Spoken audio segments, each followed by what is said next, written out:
Pemerintah melalui Kementerian Komunikasi dan Informatika memblokir layanan web Telegram di Indonesia. Menteri Kominfo Rudiantara mengatakan, pemerintah memblokir 11 domain name sistem milik situs web Telegram karena dianggap banyak mengandung konten negatif. Di antaranya konten bermuatan radikalisme dan terorisme yang beredar melalui Telegram. Menurut Rudiantara, ada 700 halaman yang berisi konten bermuatan propaganda radikalisme, terorisme, paham kebencian, ajakan atau cara merakit bom, dan konten lain yang melanggar peraturan perundang-undangan di Indonesia. Dengan temuan tersebut, pemerintah akhirnya mengambil langkah tegas memblokir layanan web Telegram di Indonesia. Rudiantara mengingatkan, pemblokiran yang dilakukan Kominfo juga akan menyasar pada aplikasi Telegram yang tersedia di ponsel jika di kemudian hari ditemukan konten serupa. Menyusul pemblokiran layanan web Telegram, Komisi 3 DPR RI menggelar rapat kerja dengan Kapolri. Dalam rapat kerja tersebut, Kapolri menjelaskan alasan pemerintah menutup Telegram karena dinilai mengancam keamanan negara. Setidaknya ada 17 kasus terkait terorisme yang menggunakan saluran komunikasi Telegram. Saluran komunikasi Telegram dipilih karena aman dan dijamin kerahasiaannya. Sementara itu, pemblokiran Telegram yang terkesan mendadak sempat menuai protes, khususnya netizen pengguna Telegram. Namun pemerintah tak bergeming dan tetap bersikukuh pada keputusannya memblokir layanan web Telegram. Protes juga datang dari CEO Telegram Pavel Durov yang mengaku kaget mendengar pemblokiran layanannya di Indonesia. Awalnya Durov mengatakan tidak pernah menerima komplain atau permintaan dari pemerintah Indonesia. Namun belakangan, justru Pavel Durov yang meminta maaf kepada pemerintah Indonesia. Melalui channel resminya di Telegram, Durov akhirnya mengakui pemerintah Indonesia pernah mengirim email untuk memblokir sejumlah kanal di Telegram sejak 2016 lalu. Akibat miskomunikasi ini, Durov selaku CEO Telegram menyatakan permintaan maafnya kepada pemerintah Indonesia, sekaligus membantah pernyataan sebelumnya yang mengaku belum dihubungi pemerintah Indonesia. Ya pemirsa, memang bukan tanpa alasan ya kemudian Telegram ini diblokir begitu oleh Kominfo karena dianggap sebagai fasilitas komunikasi untuk menyebarkan paham-paham radikal atau jihadis maupun terorisme seperti itu. Bahkan saking gerahnya begitu ya sempat juga ada ancaman begitu, bisa diartikan akan ditutup juga begitu media sosial atau video sharing begitu. Tentunya ini menuai banyak kritik meskipun alasannya tadi itu ya. Bahkan ada yang mengatakan, wah jangan-jangan ini sudah kembali ke era Orba begitu. Kita akan membahasnya saat ini, tentunya ini ada mengandung berbagai pro dan kontra. Kita membahas bersama Profesor Henry Subiakto, staf ahli Menkominfo. Selamat malam. Selamat malam, Pak. Ya, dan kemudian ada Pak Andi Rio Idris, anggota Komisi 1 DPR RI. Selamat malam. Pak. Dan ada juga Pak Ridwan Habib, pengamat intelijen. Selamat malam. Selamat malam, Pak Rahmat. Ya, tentunya saya ke Pak Henry dulu nih Pak ya. Pastinya banyak yang mengkritisi, dianggap ini terlalu represif Pak. Kalau ada orang menyalahgunakan Telegram, kemudian Telegramnya ditutup. Jangan-jangan kalau ada orang menyalahgunakan panci, nanti pabrik panci katanya yang ditutup. Ada joke seperti itu nih Pak. Ya, itu memang reaksinya macam-macam. Tapi sebenarnya tidak sesederhana itu. Jadi sebelum muncul kasus pemblokiran terhadap Telegram itu kita sudah mempelajari konten Telegram maupun juga persoalan-persoalan teroris. Artinya teroris-teroris yang tertangkap itu memang mereka terbukti menggunakan Telegram. Menggunakan Telegram untuk apa? Untuk komunikasi di antara teroris. Termasuk juga bagaimana perintah-perintah Bahrul Naim kepada teroris-teroris itu menggunakan Telegram. Ya, tapi bukan hanya teroris saja kan Pak yang menggunakan Telegram. Oh itu. Iya, karena sifat Telegram yang rahasia, sifat Telegram yang kalau dia chatting itu kemudian hilang, data-datanya itu kemudian hilang dengan sendirinya, itu dianggap menjadi privasinya tinggi. Akhirnya yang pakai memang ya ada orang-orang biasa, orang baik-baik juga ada. Tapi di daerah-daerah kemarin saya sempat diskusi dengan beberapa orang daerah, itu mereka mengaku bahwa para koruptor mulai berpindah ke Telegram juga karena itu lebih aman. Nah, makanya kalau sekarang polisi udah nangkap persoalan itu dipakai oleh teroris, memang intinya sebenarnya bukan hanya teroris, yaitu dipakai oleh para pelanggar hukum. Koruptor tadi itu ya Pak. Juga, meskipun nggak ada koruptor juga nggak ada Telegram, orang koruptor tetap banyak ya Pak. Iya, tapi memang begitu. Tapi intinya begini. bukan hanya persoalan siapa yang pakai, tapi Telegram itu ketika kita ingatkan sampai 6 kali email Kominfo itu tidak ada respon. Berbeda dengan katakanlah Facebook itu Mark Zuckerberg pernah datang ke Indonesia, kemudian kantornya juga aktif, komunikasi agak lebih mudah dijalin. Sehingga lalu mereka juga berkomitmen untuk tadi kalau kita minta bahwa konten-konten yang memang berkaitan dengan anti negara, kemudian terorisme, itu mereka berupaya walaupun tidak bekerja sama lah, kooperatif ada begitu ya. Kooperatif. Baik. Nah kalau Telegram ini di Rusia sana komunikasinya nggak jalan, baru setelah diputus kemarin, nah si Pavel Durov itu baru respon dan sekarang ada komunikasi yang baik, bahkan minta maaf.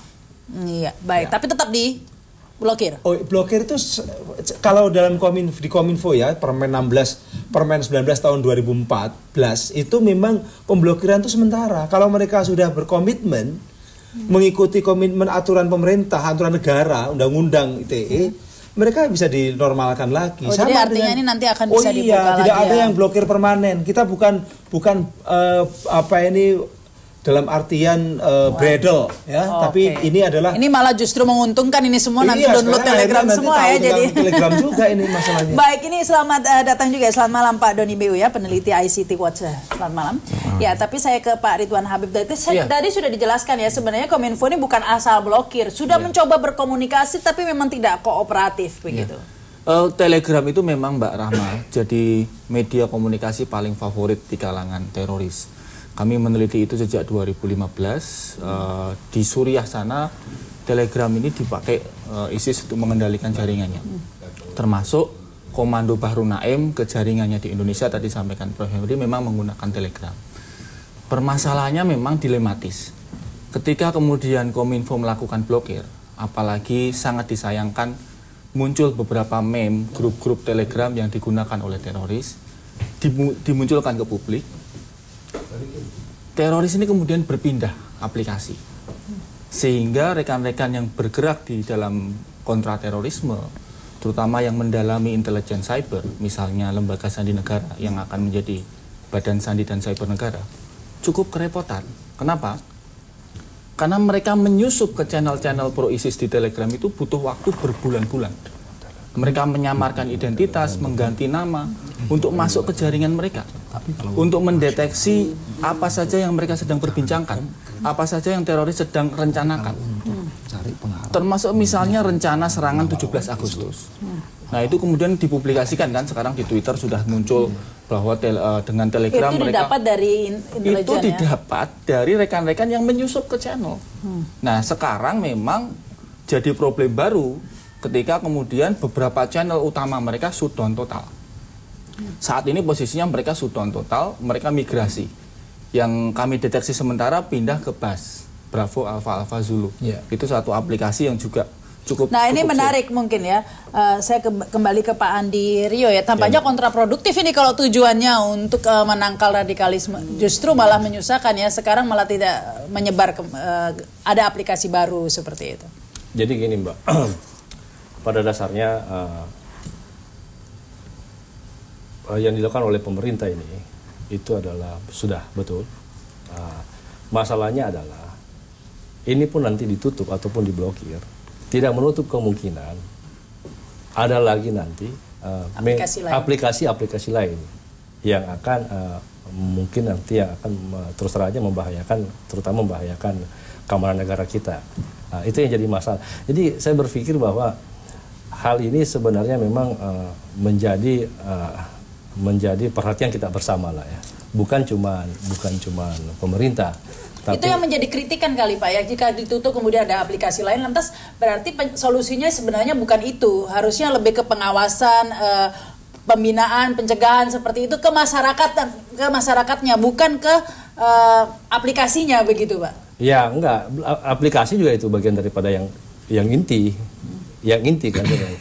Yang pengawasan itu kan yang kayak kita ini, masyarakat, guru ya kan, sekolah apa semua, ulama, itu kan bagian daripada pengawasan daripada radikalisme. Iya, atau pencegahannya. Iya, pencegahannya. Gitu ya. Tapi kan awal daripada ini kan sebenarnya kan dari situ, dari program Telegram atau mungkin dari yang lain ya, mungkin ada Facebook, ada WhatsApp atau apa yang lain. Iya, baik. Baik, ini menurut Anda efektif ini Pak Doni, Anda menganggap ini terlalu represif dan tidak efektif juga, malah kontraproduktif tadi itu ya. Nanti di Telegram ditutup ada tele lainnya, teleprompter atau apa gitu kan, sama aja begitu kan. Nah, saya melihatnya begini. Pada saat Telegram diputuskan untuk ditutup sebagian dan sementara. Sebenarnya kita melihat itu ya, sebagian dan sementara. Sebenarnya kan orang melihatnya secara umum adalah goalsnya seolah-olah cuma satu, yaitu untuk membatasi informasi yang disalurkan oleh kaum radikalis atau teroris. Tapi saya melihatnya sebenarnya sini ada senario besar yang sebenarnya juga cukup penting. Kita harus dipaparkan juga di depan ini. Apa? Yaitu menunjukkan bahwa tadi sudah kalau lihat dari komunikasinya antara Kominfo dengan pihak Telegram, kita lihat di situ ada miskomunikasi yang terjadi. Dan ini harus ditunjukkan dengan cara ditutup supaya banyak orang bersuara. Dan kemudian pihak Telegramnya kemudian baru mendengar dan baru kemudian ada respon. Saya nggak mengatakan bahwa cara ini salah atau benar dalam bernegosiasi, tapi terbukti kemudian si pihak Telegramnya melakukan respon yang positif. Itu satu hal.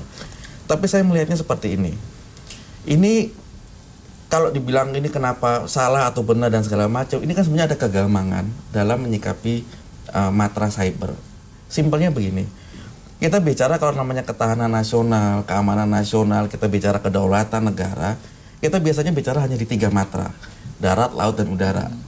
Darat kita pasang barikade di mana, di perbatasan, laut kita ada patroli, udara kita pasang radar dan pesawat yang intercept bisa dengan cepat. Di matra cyber ini barang yang relatif baru. Kalau di Fakta Atlantik Utara, keamanannya mereka NATO itu, mematra cyber itu sudah masuk dalam domain pertempuran mereka. Jadi sudah ada tim yang khusus dan segala macam. Kegamangan yang terjadi di Indonesia saat ini sebenarnya terjadi di banyak negara. Namanya disruptive teknologi. Kita tahu, kita nggak kepikiran 2 tahun lalu ada aplikasi yang kita bisa pesan transaksi online dan kemudian menimbulkan keriuhan luar biasa, sampai demo luar biasa. Kita nggak pernah kepikiran itu.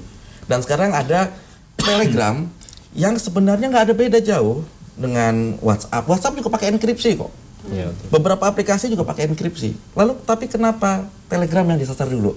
Tadi sudah dijelaskan bahwa ternyata karena ini tak kenal maka tak sayang. Kalau Telegram kan punya WhatsApp kan punyanya Facebook.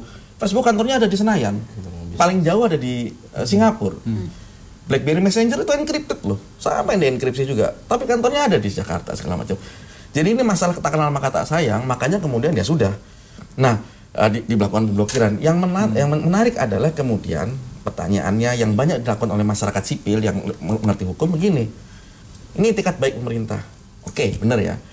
Dilakukan dengan atau tidak menggunakan platform hukum yang ajab, yang baik. Makanya kan ada bilang ada undang-undang ITE. Oke. Baik. Kemudian ada apakah dibutuhkan PP atau tidak dan segala macam, itu adalah satu hal. Jadi etikat niat baik satu hal, kondaknya juga harus baik, tapi komunikasi publiknya, nah ini yang saya sayangkan adalah komunikasi publiknya agak keteteran sehingga banyak orang yang marah akhirnya, dan itu jadi kickback. Ya kita tahu lah kickbacknya. Baik, kita akan lanjutkan lagi ya komunikasi publik tadi, tapi kita harus break dulu pemirsa. Kami akan kembali setelah pesan-pesan berikut ini.